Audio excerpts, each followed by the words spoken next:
Pirmą kartą mane toks grąžtas šokiravo. Jis gali tiesiai išgręžti standartinę lygią skylę plieninėje plokštėje per mažiau nei 20 sekundžių. Naudojant įprastus grąžtus plokštėms gręžti, gręžiant jos įtrūks, o stiklas, jei nebūsite atsargus, subyrės į šlaką. Šis naujas keturbriaunis dantytas grąžtas yra gręžimo pramonės superžvaigždė. Didesnis spiralinis griovelių dizainas, tikslus padėties nustatymas ir greitas gręžimas. Jis apjungia visų tipų grąžtų, tokių kaip ekscentriniai grąžtai ir įprasti kryžminiai grąžtai, privalumus. Galite gręžti bet ką. Gręžti skyles 304 nerūdijančio plieno ir plieno plokštėse.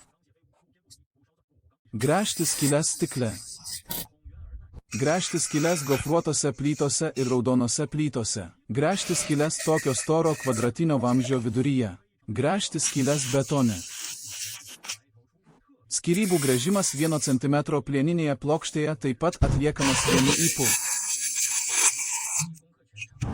Kelių skylių gręžimas kietose keraminėse plytelėse. Skyrybų gręžimas variniuose čiaupuose taip tiksliai. Keliaukite į stovyklą, statykite namelį ir gręžkite skyles medienoje. Gręžti skyles marmurinėme virtuvės stalviršyje, vieni juokai. Žalvaris ir plieninė plokštė. 304 vyriai ir betonas su akmenukais taip pat gali būti gręžiami iki dugno. Skylės gręžimas kietoje spiralinė pavara. Skylių gręžimas 304 nerūdijančio plieno kvadratiniuose vamzdžiuose. Skylių gręžimas tokio storio medinėme lovos rėme. Atsitiktinis skylių gręžimas 2 cm storio pliene. Įprasti grąžtai susisuka išgręžus 3 skyles, tačiau šis grąžtas gali išgręžti 200 skylių iš eilės nepažeisdamas paviršiaus. Naudojant jį statybos ar apdailos darbų metu, efektyvumas padvigubėja.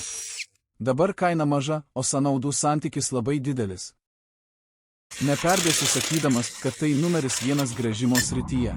Remontininkai, kurie dažnai gręžia skyles porcelianinėse medžiagose, neturėtų to praleisti.